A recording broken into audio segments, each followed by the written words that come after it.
Voilà, mesdames, mesdemoiselles et messieurs, salutations à toutes et à tous. Binonyo surtout bozali kolanda na ngonga oyo to bengi chaîne na bino bolingaka mingi pe o bolandaka mingi na kombo ya Yokabaz TV. Pona ba ona no ba s'abonner te, bo s'abonner massivement puisque zali chaîne oyo information à la seconde. Information à la in au banda rozwa awa na Yokabaz chaîne na bino surtout na pesi bino mbote na kombo ya Yesu Masia oyo abateli bino na ngai lelo tozali lundi. Alors lundi il faut bien comprendre que non ezali mukolo ya yambo. Alors mukolo ya yambo cela veut dire que non information surtout et kobanda kobima na semaine oyo bokozwa yango à la in sans toutefois tarder bande konanga il faut to le kana essentiel. Pourquoi donc Chibangu nommé Otobengi chef d'état-major donc nous avons tala renseignement militaire donc DEMIAP. Pourquoi John Chibangu Torobeta Masolo ya John Chibangu o a bandi déjà Moussala en coulisses et puis il a déjà donné Otobengi ba directive et pas tous les généraux puisqu'il faut bien comprendre autopsie au sein de l'armée et bandaki Bambororo nakatia armée et c'est par là que je profite n'appelle ça ba diaspora nous surtout ba selamantaka hein mingi ba Roger les grands combattants ba des Zulu Samba boza moi mingi belé ba venanga Damas nakatia Londres alors bozali kolela et surtout ba maman nanga Marie José maman Anne Marie bo bandi kolela bolobi bitumba na est des aussi la te bo ceci c'est là alors na lingi na ebisa bino boye lelo yo qui pouvait imaginer que non Fachi Beton Moukontombolo a cause la autopsie na katia armée puisque belé babanda lo baza pantin aza placebo aza mutoyo azo sala donc na mitindo ya Hippolyte Kanambe lelo tomoni wana azana Otobengi Lubumbashi afanda kolozi mabe akende Lubumbashi mabe. Alors il faut bien comprendre batunyo surtout babandaki koloba Félix Azali marionnette lelo bazawa puisque autopsie bandaki au sein de l'armée donc contrôle général nous devons savoir yo bitumba nini obunda na au sein de l'armée pour topesa yo Otobengi fonction ya général topesa yo fonction ya colonel. Alors vous devez comprendre bitumba est bakala mingi aussi là puisqu'avec autopsie au Moukontombola bandi ndesiko place to comprendre que non l'armée ezalaki beaucoup plus infiltrée alors tozalaki na ba Rwandais na ba Burundais au sein de l'armée alors et puis c'est sonté bato bazalaki kozo ba pété ya minene au sein de l'armée tu ne trouveras jamais Otobengi congolais azu pété à colonel ceux qui bazami ça tout soit 4 personnes et les restes ce sont les Burundais les Rwandais l'erreur grave oyo musée Laurent Désiré Sala puisqu'il faut se rappeler alors la République démocratique du Congo et puis place union surtout congolais aza ngana senga kaete ba soutenir Félix puisqu'il est le président le seul président oyo Nzamba Lingi donc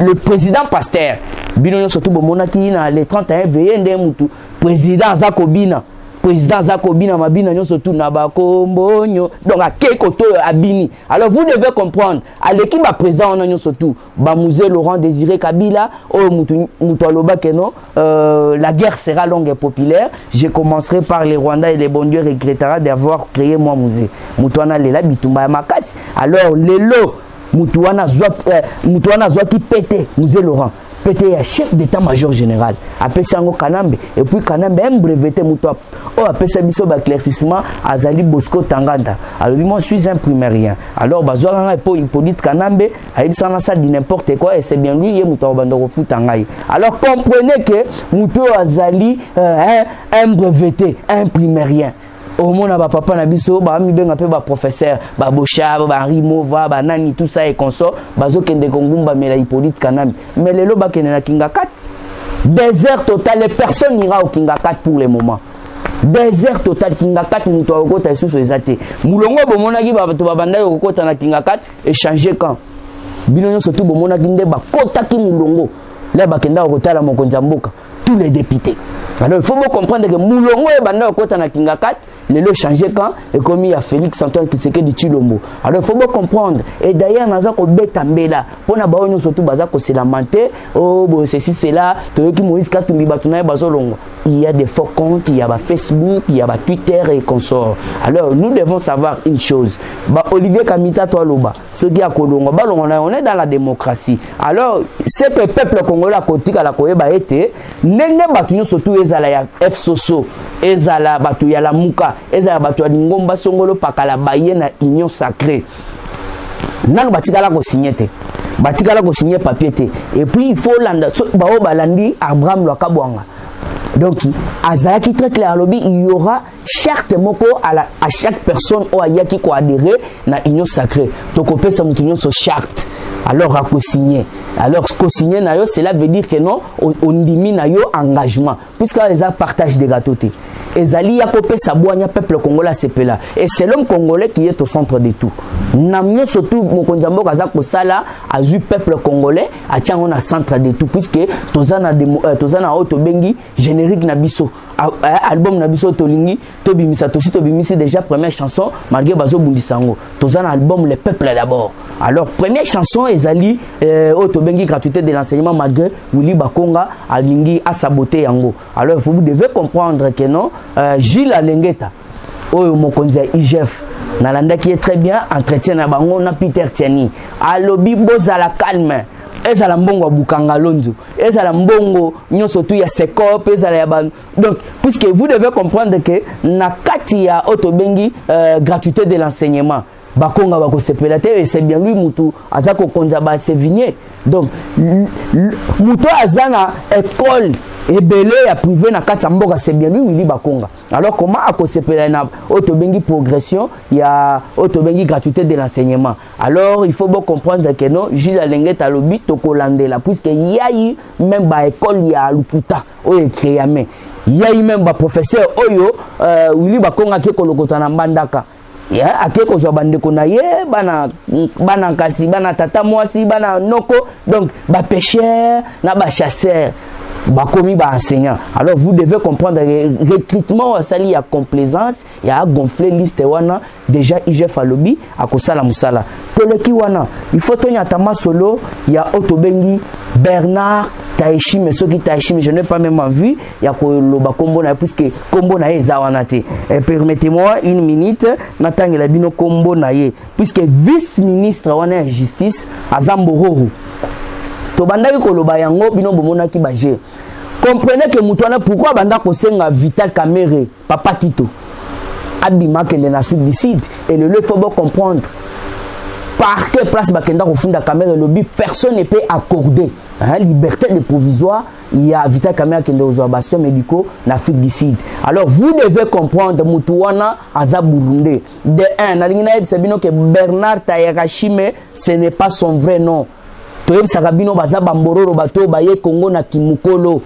Donc il faut comprendre que non Bernard Tayishime Azali un Rwandais Burundais. Alors il faut comprendre ti lelo tozana soko chetembe zone numéro ya wana ko la kisona nous petite sœur na yo lelo atikali na Rwanda plus 243 97 38 49 47 938 plus 243 97 38 47 938. Alors le vrai nom il y a Bernard Takayishime oyo azali vice-ministre na la République démocratique du Congo. Vous voyez comment on a envoûté le chef de l'État puisque ayebi atakomo na tali pena kaza mutu asika mbala moko achewana puisque Bernard Tayishime je vous dis vrai c'est un Burundais Rwandais kombo na ye son vrai nom. OK Nathan na Twitter ozala wapi OK ndo checker pour comprendre que non makamnazo biso za solo zo vrai nom yangwana Senga Gilbert.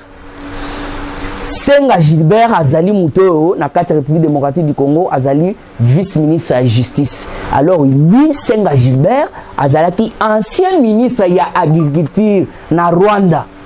Alors comprenez que non muto asala ke bakotsa kombo na ye azaya subekwa. Puisque mokonza mboka lera il fallait qu'il nomme ba ministre a Senga ki liste 3 personnes par poste pour yemo kwa pona.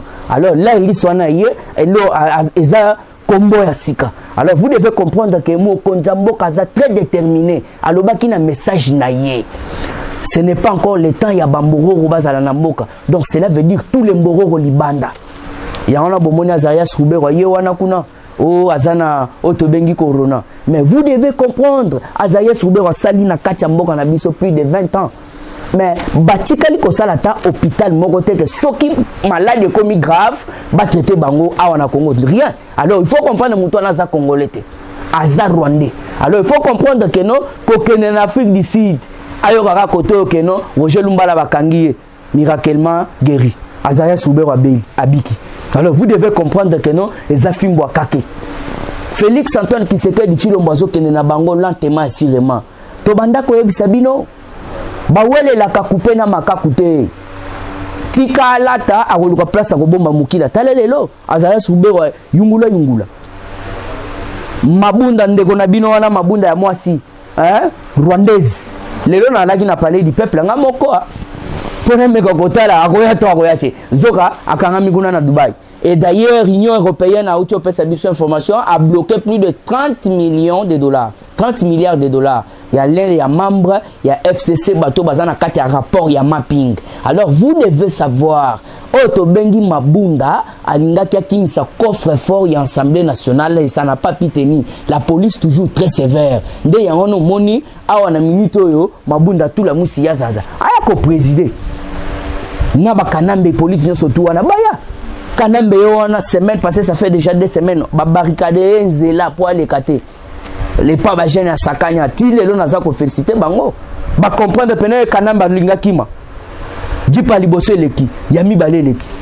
Batala Boyo Kanamba Linga Kima. Baba regardez, c'est là. Puisque Kanamba, vous devez comprendre qu'Aza prisonnier à ciel ouvert. Moutouako Sabinote, Fatim Beton Chilombo, Kleboa. Kleboa, ba Martin Fayou, tout la moussi Yazaza. Soso Polé Limboula, Bomonia. Tu sais, ça va, ils ont léopard.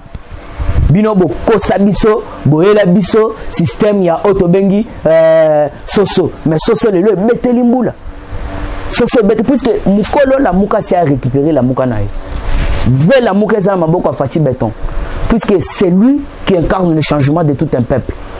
C'est l'espoir de tout un peuple. Et non, bah Martin Fayou lutter. Au moment de biso to silika o l'air yemo kwa tellement le changement c'est Martin Fayou to mais non. Mais c'est Félix Antoine qui serait de Chilombo. Le changement, c'est vous. Tu peux ça, Bapine. Ni t'étais que non, ceux qui te rappellent que non, changement est ayo. Martin Fayou, il y a côté ça, biloko na bango ya ba okitisme, ba formation, puisque bagenda zo ba Alain Dos, na ba Kofi Anana, nde ba Toubla Félix. Alors vous devez comprendre, Félix peut être très sage. Azui akamati mboka pesa ngwe panzambe ya ono moni bakene na ba attentat mabe bakene na ba assassinat mabe bakeko contourner mabe basala boye mabe ya ono boyokaki au sein de la main na uto ebisabino to infiltré boyokaki semaine passée des hélicoptères ekoyaki ndengeni ngana zo ebisabino vrai batu wana bakenda ko beta tour na Rwanda alors Fati jamais ba ko beta eba donc ba double G. Donc, aucun de la sima Fati, au bêta diplomatie, jamais qu'on s'imbatte.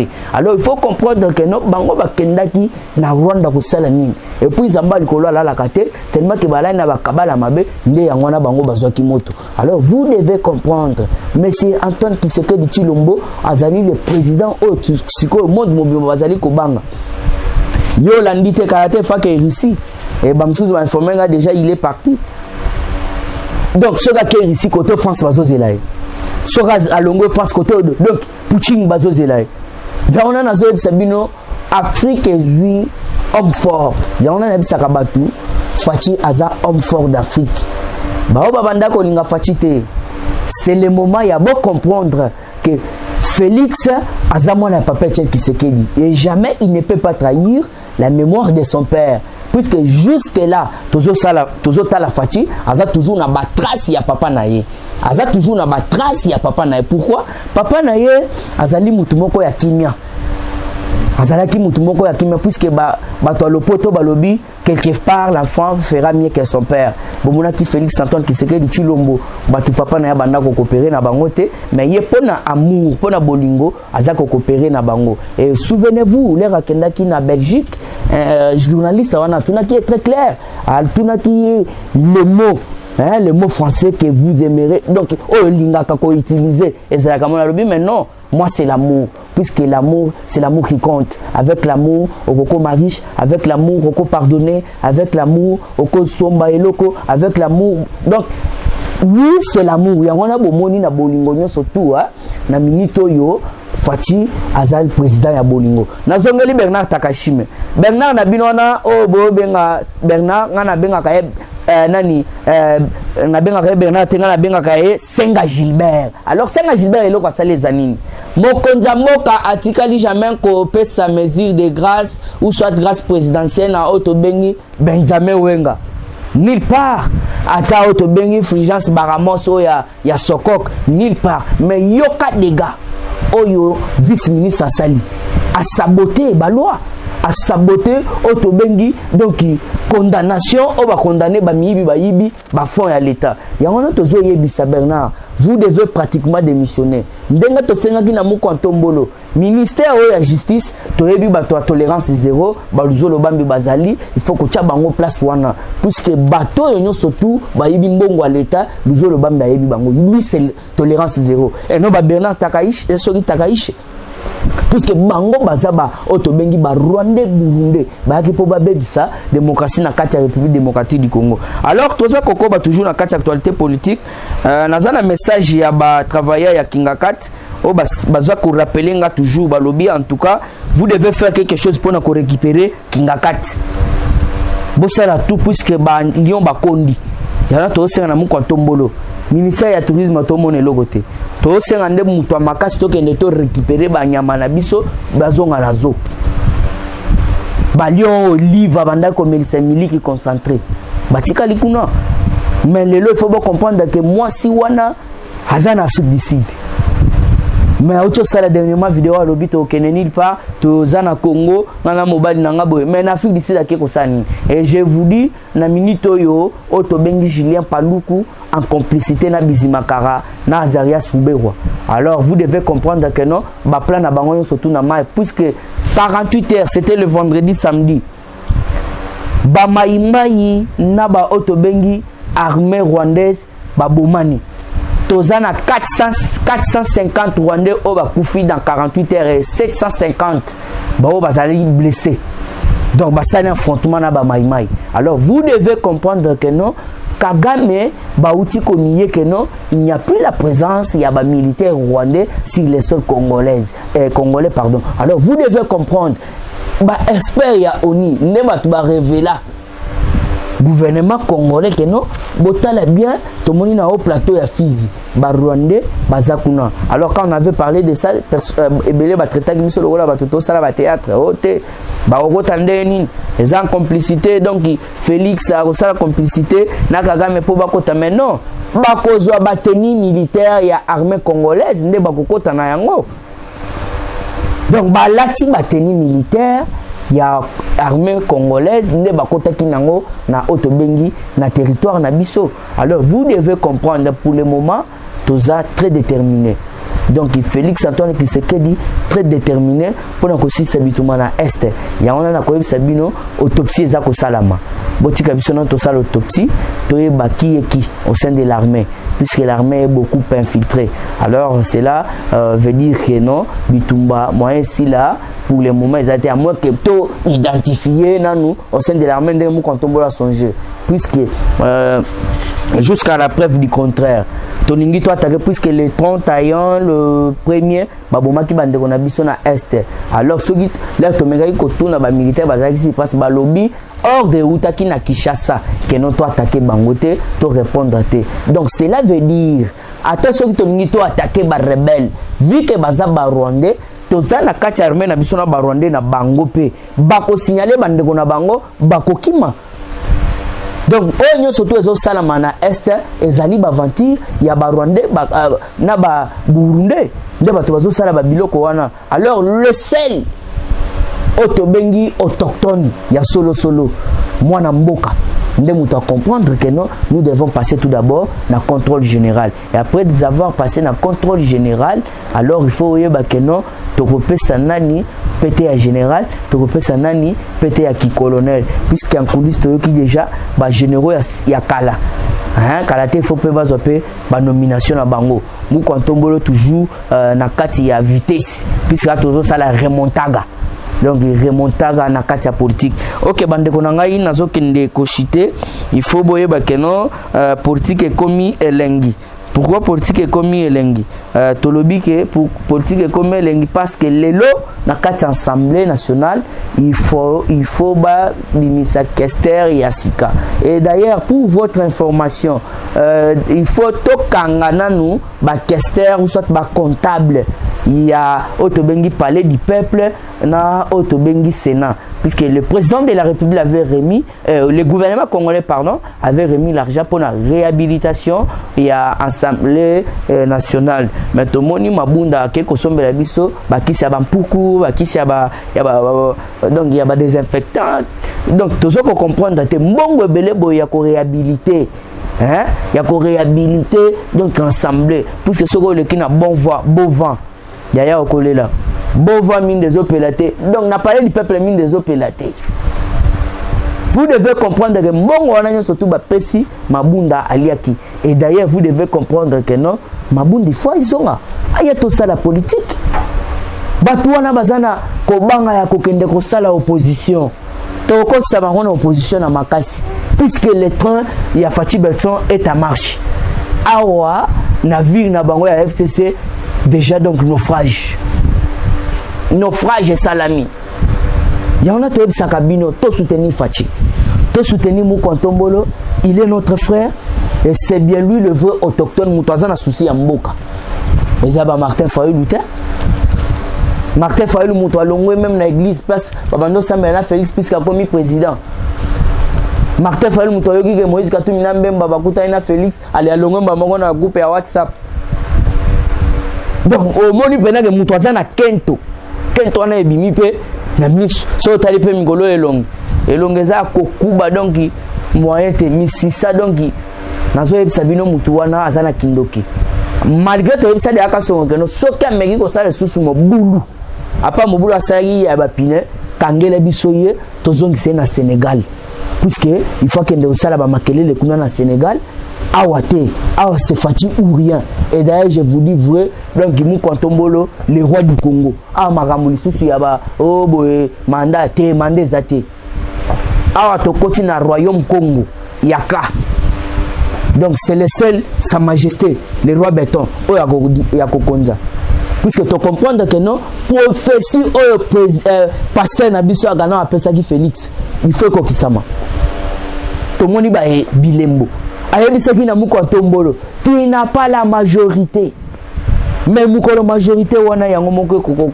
ekoko sangana pona yo na yo pe okotika la koyeba te et puis au jour à venir peuple congolais à côté les mayemoko à kosenga ete yomoko koma président de la République. Alors vous devez comprendre que non Fati déjà Zarwa du Congo. Alors pendant que mona chité wana il faut bien comprendre que non monsieur Vital Lokaningiri King Moutako Sabino teke mokonzambo kalobi batika ye wana ezali lukuta munene luvunu donc mutoye eza luvunu ya grave. Vital Kamerhe Lokaningiri King ye azali condamné. Alors rapport mapingo boyoki kombo na eza ndeto ebisi rapport mapingo ene retard okuti déjà République démocratique du Congo akangi déjà moyibi. Donc pour toi la taku tu as compris sur non yote rapport mapping. Donc il faut non pijao. Alors vous devez comprendre que non Vital Kamerhe Moutako Sabino teke mokonzamboka a lobby qui abima tout ça non. Félix Antoine Tshisekedi Yemoko a lobby la justice doit faire son travail. Donc lui n'est pas impliqué dans makambo ya justice. Alors vous devez comprendre que non Lokaningiri King akenda ozwa ba médicament na ye na Otobengi centre Nganda. Ake azongi na Otobengi na prison centrale. Alors na ko chité pe place ya Edi Kapen. Moutoko Sabino te Edi Kapen a lobby des mots. Edi Kapen a lobby boye. Azana devoir ya réserve. Et puis il ne peut pas parler sans autorisation. Maloba mi bale onga moko nazwi na maloba ya Edi Kapen. O mususu bozola na wana nazo yebate. Mais Edi Kapen a lobby nazana na kati ya donc nazana devoir ya réserve. Et puis je ne dois plus parler sans l'autorisation. Autorisation que il faut bien comprendre que non, Eddie Capen doit nous dire la vérité, qui a tué Musée. Et d'ailleurs, pour votre information, il nous a été soufflé que non, du 16 au 17, à ça la pointe de presse Moko, il faut peuple congolais à Yeba. Alors il faut comprendre, bisot aussi to yebisi bango, bana ya Musée, vienanga Ibrahim, vienanga propre. Boya na Lombangu déjà Musée anafukuka kule. Musée anafukuka boya na Lombangu bokendo sala test ya ADN puisque ba comprendre bo sengi test ya ADN bakimisi otobengi ko ya musée ashina na tombo ikuvide karibu ikuvide. Alors vous devez comprendre que non na minute oyo mambu mikwa nguvu mambu mikwa donc makasi. En tout cas chers téléspectateurs bande ko na biso balandi ya Yokabaz TV lelo na suki wana na pesi bino nyonso mbote place bozali Roger le grand combattant s'abonner na Yokabaz TV place nyonso tout ezaba chaîne na yo oyo lingaka mingi. En tout cas merci na Otobengi des Lusamba, merci na venanga Otobengi na kombo ya Damas na kati ya Londres mobali ya Mama Nora. Merci beaucoup na Roger Luma. Merci na Maman Charlotte Ndenga, Maman Célestine, Anne-Marie, Marie-José. Merci beaucoup Pena Otobengi ingénieur Glody Nassima Caméra. À la prochaine. Ciao.